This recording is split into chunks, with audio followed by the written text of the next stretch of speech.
Healthy Beginnings Connect Us empowers families to thrive through holistic well-being, early child development, and accessible health care. We are committed to fostering connections, knowledge sharing, and support networks that enhance the physical, mental, and emotional health of children, parents, and caregivers. By building bridges between healthcare providers, social services organizations, educators, and families, we aspire to create a world where every child experiences a healthy and nurturing start. Setting the foundation for a brighter future.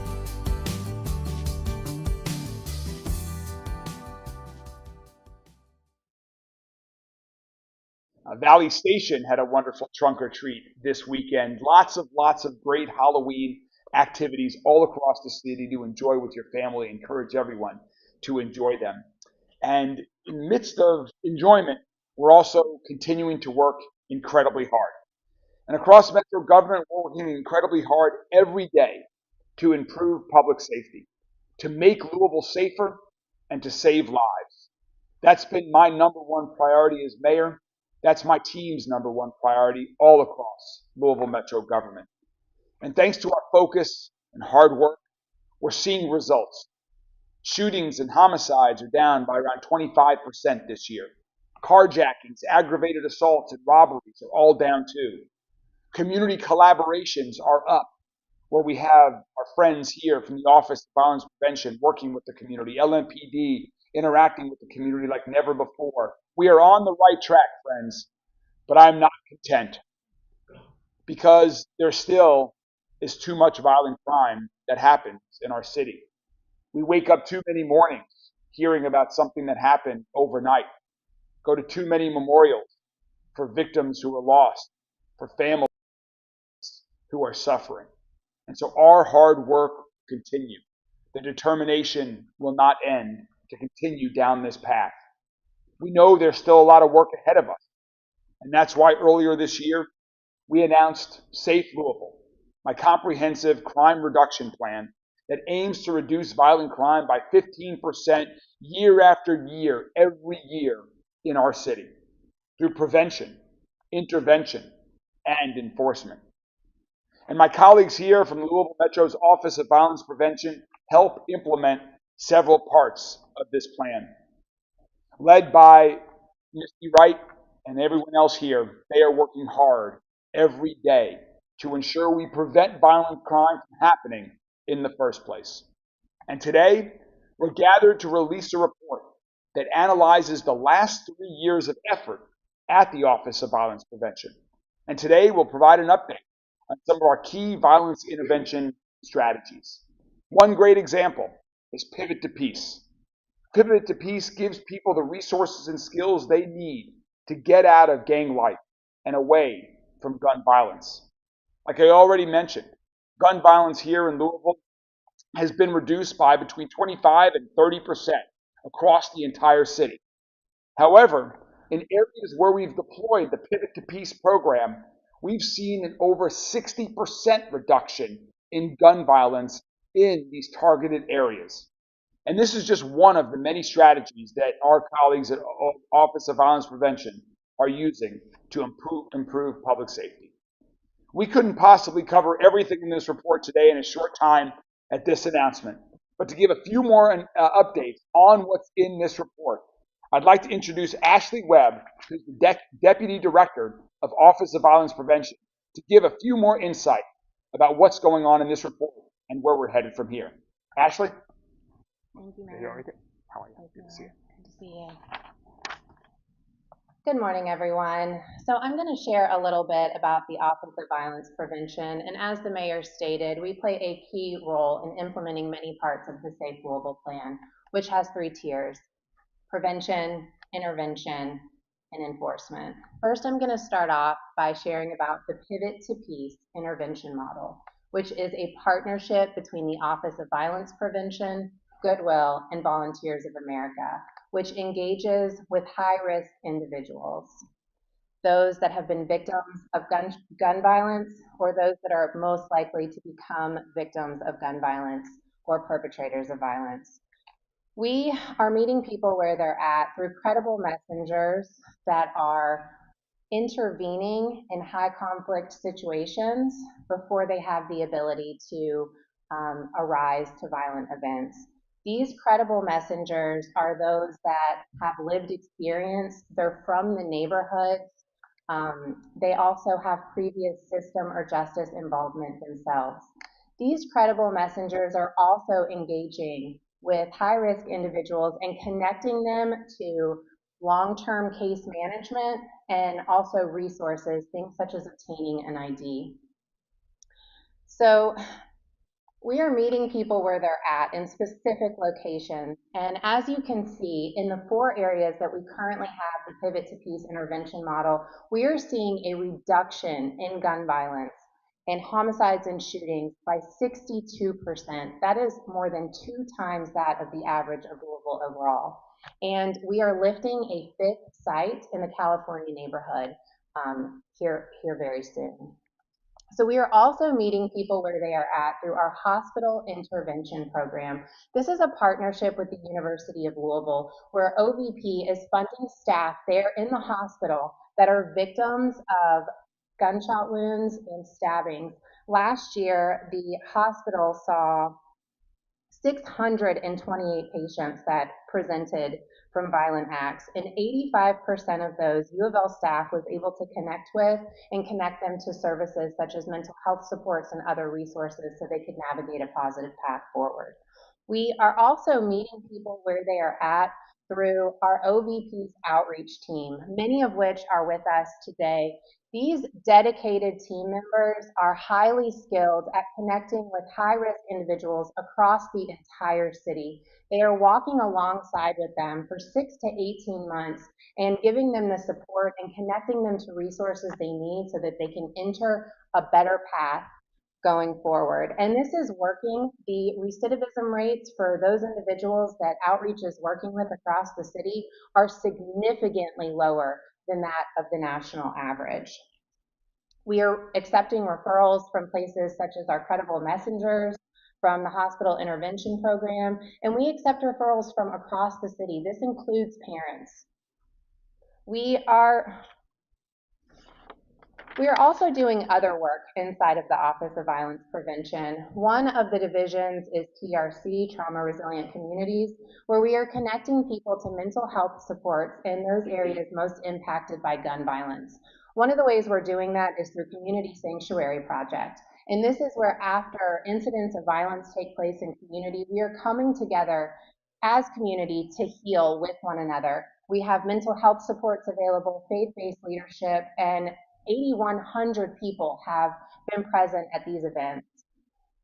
Another place inside of the Office of Violence Prevention that we're doing amazing work is through our community and youth engagement services. This is empowering communities and youth through prevention and collaboration. One of the ways we're doing that is through our anti-violence coalitions, and we're going to hear a little bit about that in just a moment. But these anti-violence coalitions are where community come together in 9 different neighborhoods across the city to create solutions for their specific neighborhoods. We have invested close to $1 million in grassroots organizations since the inception of this. So this is just a small amount of what we're doing at OVP. We encourage you to go online and look at our entire 3-year report. Additionally, we want you to be a part of this work with us. We are hosting our annual Violence Prevention Summit at the Goodwill Center on October the 24th. Please go online and register. It will be an opportunity to hear your voice. And lastly, I just want to say that OVP is committed to doing this work. But we don't do it alone. And so, Mayor, thank you for your leadership, for your support. Other city agencies, thank you. Community organizations and community members, thank you for being in this with us. We have a lot of work left to do. Now I'm going to introduce Rebecca Wells-Gonzalez from our Taylor-Berry Anti-Violence Coalition to share a little bit more about our anti-violence coalitions. Rebecca.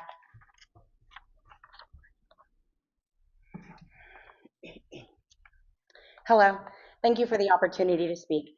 It's vital that you hear from community members of the neighborhoods that it's all this investment. And I am a proud member of the Taylor-Berry neighborhood in the south end of Louisville. I am also a proud member of the Taylorberry Anti-Violence Coalition, and the work that we've done over the past 3 years, meeting monthly, has resulted in some amazing work in the Taylorberry neighborhood. The Anti-Violence Coalition in in Taylorberry, connected our community members together and really gave us an opportunity to focus on the neighborhood and to see what is affecting us in Taylorberry and what can we as a group do of community members and partners to help us reduce gun violence in our neighborhood. I've lived in the Taylorberry neighborhood for close to 15 years, and when we first moved in, it was difficult because we heard gunshots all the time. And when I became a mother 4 years ago almost, it was terrifying, honestly. But over the past 3 years, I can tell you that that occurrence has reduced. I haven't heard as many gunshots when I'm putting my son to bed, and that is dynamic. The AVC in Taylorberry has made a critical life-saving impact for so many families in my neighborhood, and it has built a community network of support that is unlike any I've seen before. For example, earlier this year, our AVC organized an event. It was called South End Stand-Up Day in Taylorberry, and it was at our local Taylorberry Park. Hundreds of people came out, neighbors I'd never met before. It's easier to just sit in my living room and think about things I want to do than to go out and socialize. But this gave us all an opportunity to meet together in the park and eat delicious food.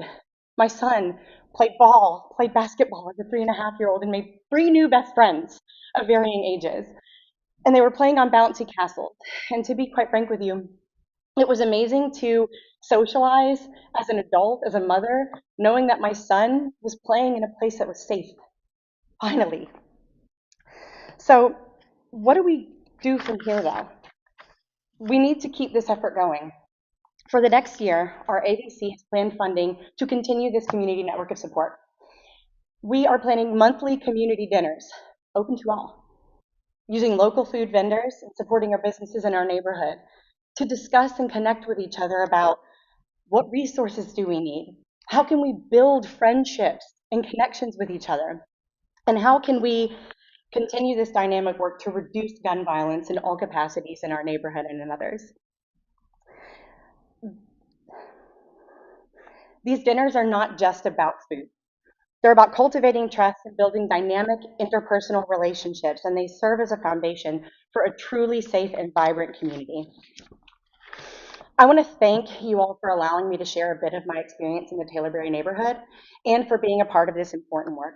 I want to thank Mayor Greenberg so much for your support in our neighborhood, and to the Office of Violence Prevention, this amazing crew of people behind me, for supporting this work. We really look forward to the community dinners in Taylorberry as an opportunity to build a neighborhood that feels safe, not just because we have reduced violence and reduced gun violence, but because we feel safe to be vulnerable, to ask for help when we need it, and to connect with the people that we are so lucky to call neighbors. I encourage you all to foster neighborhood connections in your own life. After all, you never know when a simple invitation to dinner is going to turn into something amazing. Thank you. Thank you so much, Rebecca. Thank you, Ashley. Thanks to everyone who is involved with the Office of Violence Prevention in all of these programs. You know, their work often goes below the radar screen. After crime has been committed is when it makes the headlines, but the work that they're doing keeps those number of headlines down. And so thank you all so much. We're going to talk a little bit more about some of this work as well. Some of the programs that you just heard Ashley describing that Office of Violence Prevention does are incredible. To measure all of the results that we're doing from all these programs, we need data. And when people think about data, technology, and innovation, they might not be thinking about local government. But in my administration, we're changing that. We're finding ways to use technology and data to help guide great decisions. And that applies to crime data as well. Back in November 2023, after a year-long collaboration between OVP and LMPD, Louisville became one of the first cities in the country to launch a real-time gun violence dashboard. That dashboard is linked to the Office of Violence Prevention's website. So anyone can access and analyze up-to-date information about homicides and shootings in our community. Transparency is a critically important part of making progress to reduce violent crime in our community, to build public trust with the community so that we can enhance those collaborations you've just heard about to do even better. This dashboard has already been used by the public over 100,000 times. And so to talk more about the impact of the tool, we're joined today by Katie Appleduda, who's the Senior Director for Local Government Affairs at Everytown for Gun Safety. Everytown for Gun Safety has been an amazing partner for Louisville, working with us to identify new ways to reduce gun violence in our community. They are a leader nationally, and they are a wonderful partner for those of us here in Louisville. Please join me in welcoming Katie Appleduda. Katie? Thank you so much, Mayor. It's so awesome to be here. And I just have to say, to see all of the folks standing here says so much. Like, I work in cities all across the country, and this, I think, says probably more to me than anything about the investment you all are making here. So it's really incredible to get to share stage with all of you. So I'm here to mark 3 years of life-saving progress in the fight to end gun violence in this city. And I think we all know, and the mayor said this as well, even one life taken by gun violence is too many, and much work remains. But when cities treat gun violence like the public health crisis that it is, progress is possible, and that is absolutely what we're seeing here in Louisville and hearing about this morning. I started my career in city government working for a mayor. At the time, it was New York City Mayor Mike Bloomberg, and he is a man who just lives and breathes data. And something he always told us, he continues to tell us, is that you can't manage what you can't measure. And that's especially true when it comes to gun violence data, and it's even more important because of its potentially life-saving impact.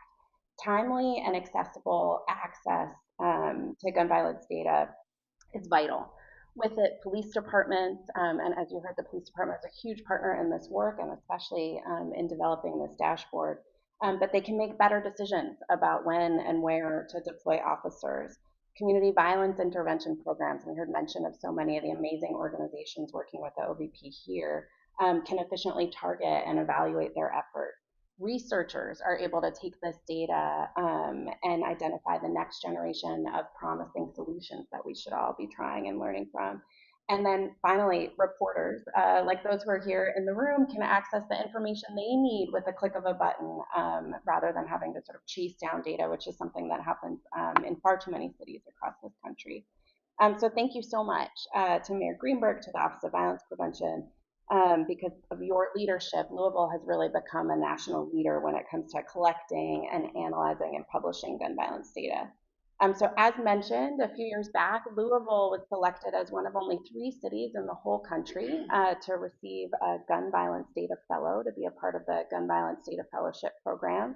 Through that opportunity, we got to work with Dr. Evan Benitez, who really is the person who made so much of this great work happen. And led the effort to develop that dashboard and to work with colleagues, including in the police department, to produce it. And in collaboration with Dr. Benitez, since we've created a toolkit for cities across the country so that they can replicate the success that started right here in Louisville. And if you fast forward to today, not a week goes by where I am not on email, on a call, on a Zoom with someone where I'm saying, oh, you want to see how it's really done? Check out Louisville's dashboard. And I think part of what's so amazing about it too is while it was launched a few years ago, you all just continue to build on it and hear from the community about what they need, and it just keeps growing. So Louisville's dashboard has already served as a model for other cities across the country. The clarity and accessibility of the data is helping leaders allocate resources to more effectively measure progress and more accurately, and to refine strategies in real time based on what they're seeing in the data and what they're hearing from folks on the ground in the community. So 3 years in, what we see in Louisville is real proof of concept that when local governments invest in timely, transparent data, and importantly, right, it's not just about the data, pair it with the public health approach that folks are speaking about here and that they're doing in collaboration with community, we can make measurable progress to reduce gun violence. So at Everytown, we're really proud to have supported this work, and we are committed to continuing to lift up Louisville's leadership as other cities try to replicate the success that you all are seeing right here. Thank you so much. Thank you so much, Katie. We're always excited to be leaders here in Louisville. And this is yet another area of where we are leading as we continue to reduce crime. Thank you so much, as you just heard, to Dr. Benitez, who you'll hear from in a moment, and to LMPD in particular, Deputy Chief McKinley, Chief Humphrey, the entire team at LMPD, Travis Eicher, and making this data dashboard a reality. It's been taken a lot of people's focus and attention to get this data accurately and to get it onto the dashboard in a timely manner so that it can be fully transparent and it can be a good tool for us to target how we continue to implement actions to reduce violent crime in our city. As I mentioned, we're definitely on the right track, but we also have a lot of work still to do.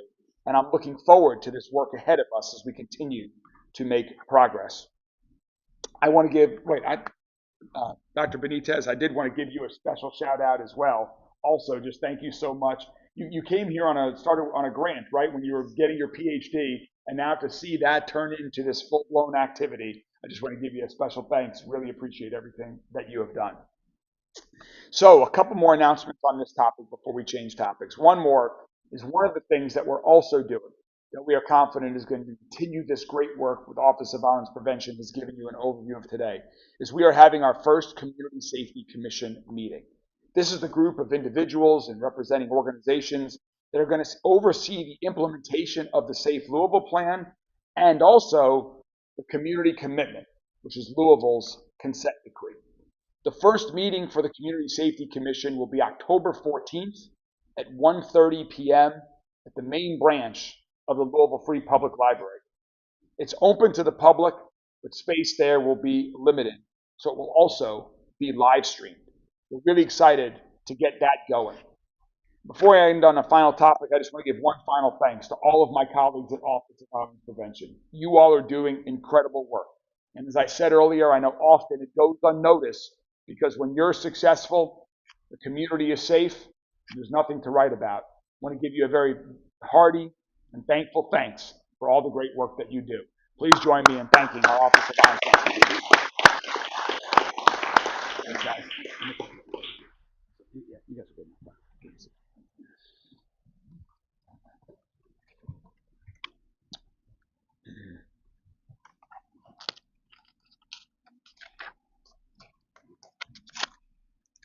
Through every note, every performance, the arts connect us. The arts connect us through joy and through awe, bridging cultures and generations. From intimate theaters to the grandest stages, the arts bring us together, reminding us that we're never truly alone. When we experience the arts, we experience each other. Kentucky Performing Arts. The arts connect us. Dedicate themselves to public service. Many of them now face the uncertainty of missed paychecks and delayed benefits. But it doesn't stop there. Thousands more Louisvillians rely on federal programs for food, for housing, and health care. Programs that are now at risk because of the chaos in Washington. And I want to talk today about one of the clearest examples, and that's nutrition assistance. I learned last week that 900 seniors in our community were in danger of losing their meal delivery services. Programs that are a lifeline for older Louisvillians and Kentuckians who are homebound, who can't get around. These programs are federally funded through the state. They end up here locally, and they turn into delivered meals for seniors every week. This isn't some distant policy issue.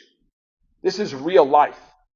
This may be a person that you know, a parent, a grandparent, a neighbor, going hungry because politics is trumping common sense and common decency. As long as this shutdown continues, cities like Louisville will bear the brunt of Washington's dysfunction. And it's not just the shutdown. It's federal funding cuts like this one to our senior nutrition program that are happening throughout the federal administration right now. So let me be very clear. We aren't going to wait to see if someone else in Washington takes care of our own here in Louisville. When the federal government turns its backs on families, our city is going to step up to meet the moment. which is why I'm incredibly happy to announce today that we've identified local city funds to cover the cost of these senior nutrition programs through the rest of this year. These 900 seniors in Louisville will not go hungry while we work to find a long-term solution to this federal government cut. This is more than just about one program. This is about protecting the well-being of our people. And it's about showing our citizens that Louisville still works, even when the federal government doesn't. I could not let these 900 seniors in our city go hungry. Folks I talk to every day give more examples of risks that are being posed. My team and I talk every day about ways we can identify other things that the city government can do to take care of our people during these challenging times. When Washington shuts down, Louisville stands up. I'm proud that we were able to make this happen for those 900 seniors, and we will continue working hard every day to minimize the impact of the federal government shutdown.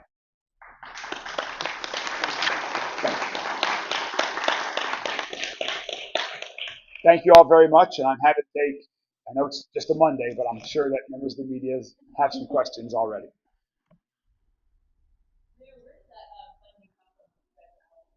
We reallocated some funds from the Office of Social Services where we were able to use funds to make this happen through the end of the calendar year.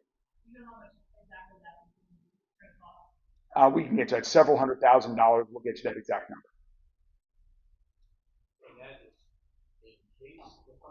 No, just to be clear, this funding, this was other federal cuts. So this was not as a result of the shutdown, but as a result of other federal funding cuts.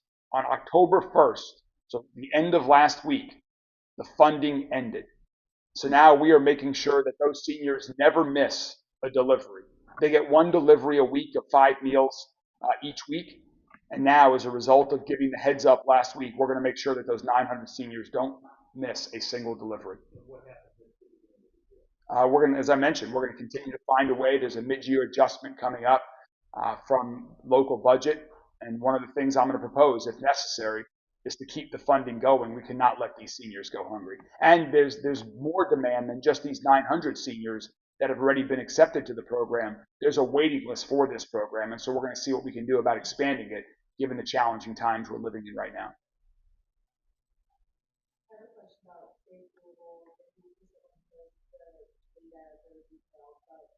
You said that home sales were down by 25%. What's the data for is it down, staying up, and are the more women staying down? We could provide you all that information in terms of the specifics, how it breaks down by juveniles and by females versus men. Should we just get that afterwards, Mr. Sure. Okay, we'll provide that to you after that. We have it all. Staying on the topic of youth violence, do we know any more information about that? It kind of goes with the conversation that's been happening with reopening. Is there any information that you can talk about that? So the question was about 2 teenagers that were recently shot. I'm not going to get into the specifics of that particular case, but I can tell you when it comes to the Youth Detention Center, we are collaborating right now. That is a state project. So if you drive by the Youth Detention Center, you'll see the construction has begun on that project. They are actively working every day to get that reopened as quickly as possible. We stay in close contact with the governor and his administration that are working on that project and who will operate it when it reopens. And I know they want to get it open as quickly as possible as well. You want to come up, Ashley? When you say 60%, gun violence is down 60% of the 4 neighborhoods you target. Yes, correct. And that's Algonquin, Taylor Berry, Newburgh, and Russell. And you're attributing that to pivot to the peace. I'm attributing that to multiple things, but it is absolutely not a coincidence that the Pivot to Peace model is showing significantly higher reductions in the areas that we have that program. Yeah, absolutely. So we have credible messengers that are embedded inside of those communities. And credible messengers, as stated before, are those that are either from the neighborhood, have lived experience, or have previous justice involvement themselves. They are so embedded in the community that they develop relationships. They know the ins and outs of what are taking place inside of those neighborhoods. And because of that, they have the ability to resolve conflict before it escalates. They also have the ability to connect one-on-one with high-risk individuals, connected with our outreach, which offers a long-term, more intense case management. And then in other circumstances, they have the ability to connect them to resources, which could be anything from training, jobs, getting an ID, other resources that are necessary. You're welcome.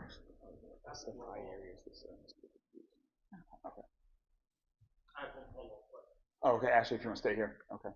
I'll also mention, just to Paul, okay, come on up, Ashley, is that we also are working on, the LMPD also has an initiative called SFI, Sustained Focus Intervention. And what that is that goes well beyond policing to also complement some of the programs that Ashley was just talking about. For example, last week I was out with one of our crews that in the areas where we're also targeting where there's heavier amounts of violence, we're paying extra effort to make sure that all the vacant lots are mowed and cleaned, that the sidewalks are clear, that the alleys are clear. It's an all-of-government approach, removing graffiti, clearing alleys, doing everything we can to improve the quality of the neighborhoods. There's a correlation between improving the quality of neighborhoods and reducing violent crime. And so we're focusing on some of those higher crime areas as well. We're seeing positive results there, and that's going to continue. Yes.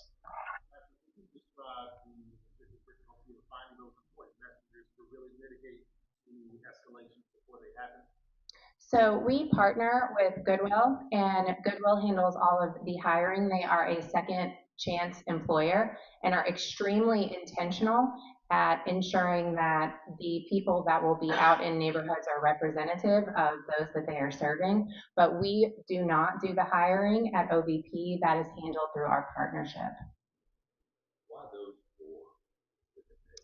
Those 4 specific neighborhoods, with the exception of one that is funded through a federal grant, were determined based on crime data.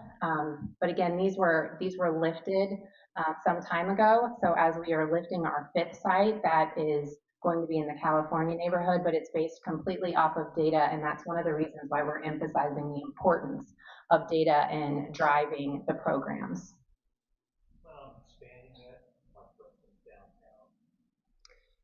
Our hope is that we continue to expand programs as they are working, which is why we're ensuring that people are educated about what we are doing and the results, because as you can see, these programs are working. And when we have these services in the neighborhoods that have a need, again, it's working. So the goal, yes, is always to expand programs that are showing results. All right, we'll take any other topics, 1 or 2 more questions.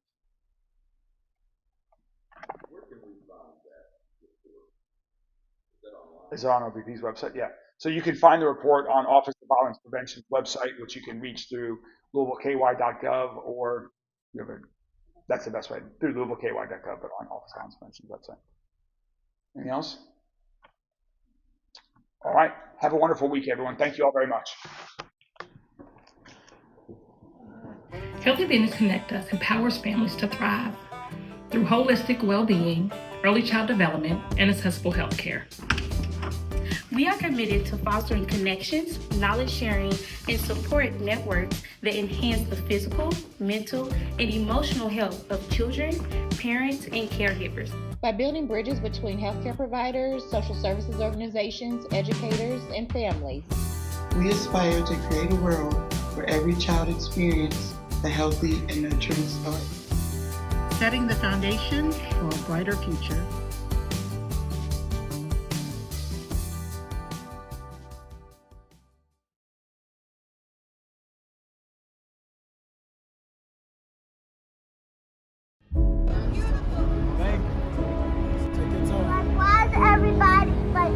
Hey y'all, I'm Attica Scott, former Kentucky State Representative, and you're joining me today on State Election Night.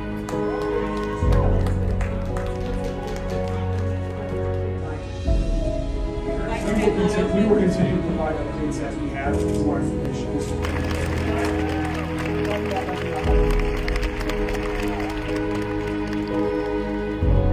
Kentucky State Representative, and you're joining me today on State Live Streams.